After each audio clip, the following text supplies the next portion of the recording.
अस्सलाम वालेकुम नाजरीन, लाइव जर्नल्स विद सैरिश के थर्ड एपिसोड के साथ मैं हूं सैरिश कंवल और आज स्टूडियो में हमारे साथ जो गेस्ट मौजूद है miss Gulshan Amin. Welcome ma'am. Thank you. अस्सलाम वालेकुम वालेकुम सैरिश, थैंक अस्सलाम, यू सो कैसी हैं आप? मच। शुक्र, आप ठीक हैं? अल्हम्दुलिल्लाह। मिस गुलशन अमीन के बारे में मैं आपको बताती चलूं कि आप रेकी एक्सपर्ट हैं, आपने रेकी में मास्टर्स किया हुआ है और इसके साथ साथ आपका जो बैकग्राउंड है वो एजुकेशन से है और आप मीडिया पर्सन है, पावर 99 में भी काम करती हैं। तो आज का जो टॉपिक ऑफ इंटरेस्ट है वो रेकी है। मैम, हमारे ऑडियंस जानना चाहेंगे कि what is reiki, reiki basically क्या चीज़ है ये, और आपकी क्या मोटिवेशन थी कि आपने रेकी को एज फील्ड चूज़ किया? Thank you. सैरिश, जैसा कि आपने बताया कि मेरा फील्ड एजुकेशन से, तो लर्निंग तो एजुकेशन के इस फील्ड में है ही।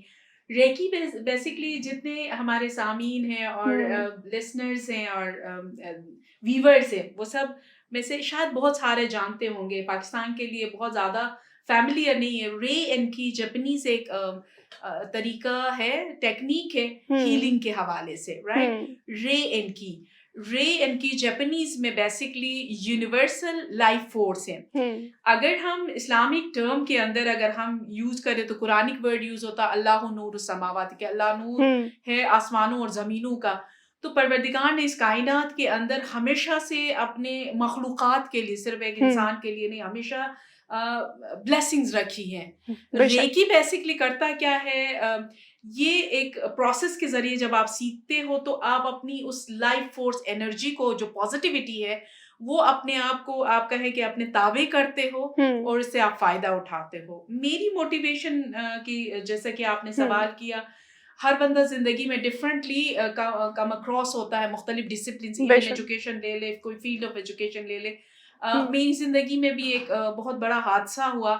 अ, उस हादसे के बाद से बहुत सारी चीज़ों को करने के बाद मुझे भी हम्म। इसके बारे में जब इल्म हुआ तो मैंने इसको एक्वायर किया और सीखा।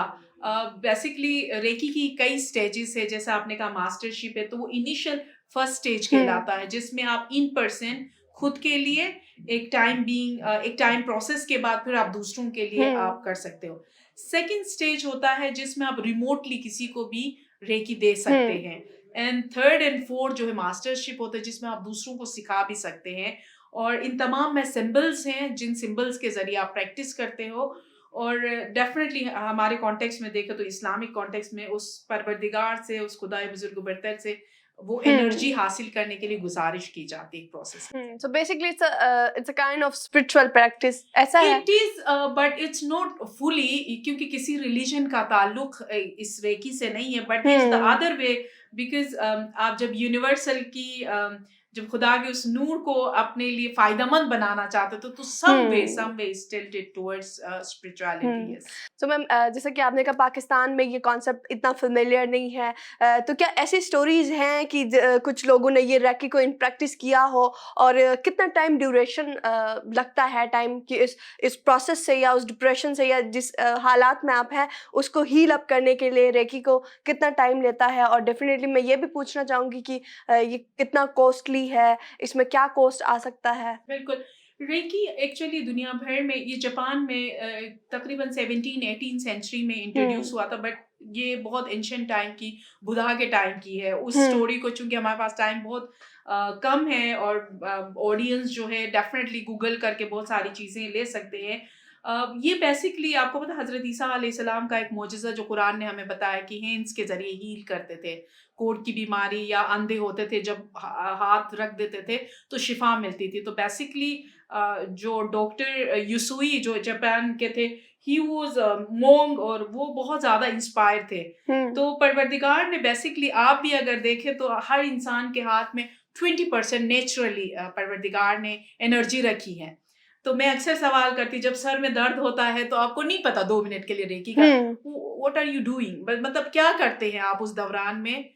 इमीडिएटली आपका ज़हन चाहता है कि आप हाथ से सर दबा दें, कहीं ज़ख्म हुँ। होती, कुछ भी, अगर बच्चा गिरता है या कुछ भी, तो इमीडिएटली, या पेट में दर्द होता है, कुछ भी जिस्म में, तो आप क्या हुँ। करते हैं, हाथ रख देते हैं, तो यू फील बेटर। तो हुँ। This is what energy already परवरदिगार ने रखी है। कुछ लोगों की 100% एनर्जी होती है, हुँ। जैसे कुछ डॉक्टर्स उनकी मेडिसिन खाने से आप कहते हैं शिफा है। कुछ नर्सेज है जो इंजेक्शन आजकल खासकर जो क्या है कोरोना के अंदर आपको पता या बूस्टर डोज लगवा दिया, बिल्कुल जनरल वैक्सीनेशन पता ही नहीं चलता, तो हम्म दे ऑलरेडी मतलब उनके पास वो हीलिंग परवरदिगार ने के। बट नॉर्मली जैसे हम लोग हैं जिनको एक्वायर करना पड़ता है, सीखना पड़ता है, तो उसको एक प्रोसेस है जिसको रेकी की लैंग्वेज में अट्यूमेंट कहते हैं।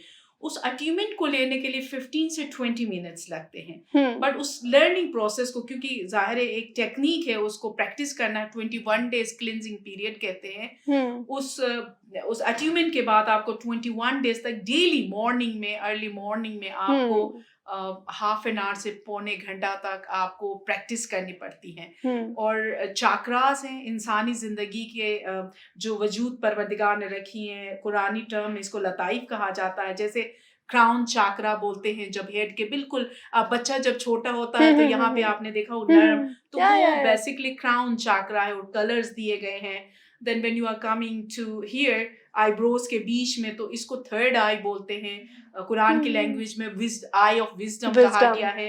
और दूसरे हिंदू और दीगर जो मज़ाहिब है वहाँ के अंदर आपको पता है थर्ड आई के जरिए बहुत सारी चीजें। फिर जरा आप नीचे आते तो ये थ्रोट चाकरा कहलाता है, एनर्जी सेंटर जिसको कहते हैं। फिर जरा नीचे आते हैं तो आप इसको हार्ट चाकरा, फिर रिब्स के बीच में आप जाते हैं तो फिर सोलर प्लेक्सिस, और फिर नेवल के जरा नीचे जाते हैं तो फिर नेवल चाकरा। और जो स्पाइनल कोड है आपका फ्रंट और बैक पे जो जगह जिसको कहते हैं वो रूट चाकरा कहती है। तो बेसिकली ये करता क्या है कि ये जैसे आप सोचे कि ये शीशा है खूबसूरत सा, डस्टिंग हुई है, तो हम क्या करते हैं?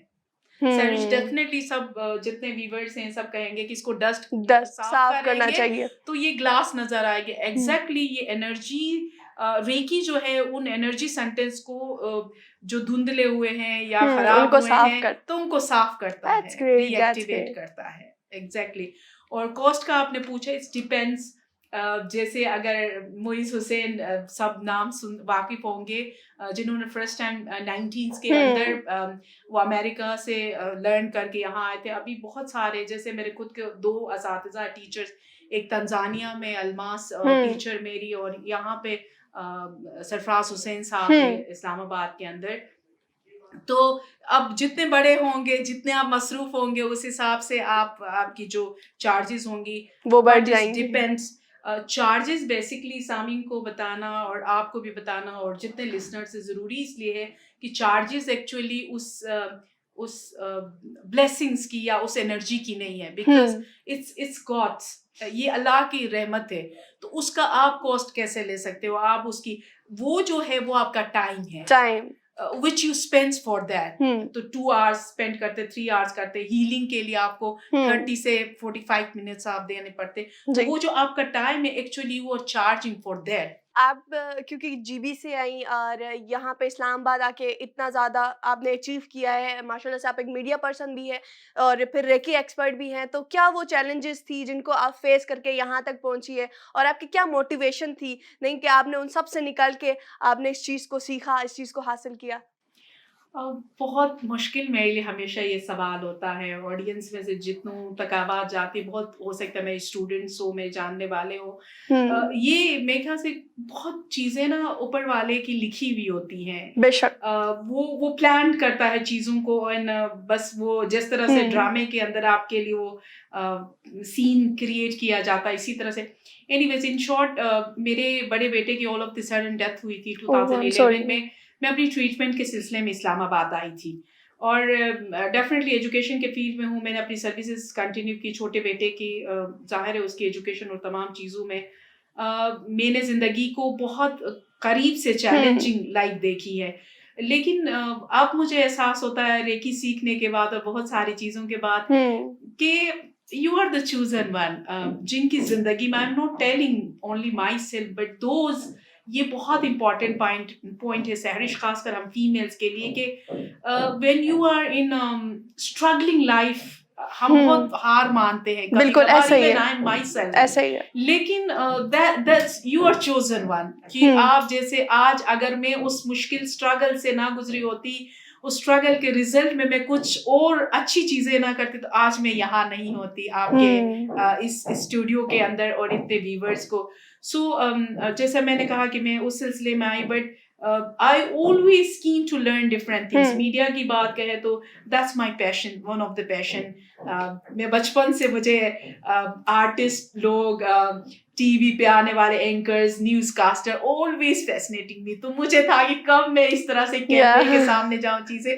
सो that is one of, but yes, मेरी professional life as a mother, as a फिर घर की तमाम जिम्मेदारियों के साथ इट्स अ बिग डील, लेकिन यू आर एंजॉयिंग इट। या यू आर एंजॉयिंग। और जो फील्ड ऑफ इंटरेस्ट आपको, जब अपने शौक से आप खेलने लग यस, पड़ते हो तो आप जितना ज्यादा काम हो उतना ज्यादा आपको मजा आता है।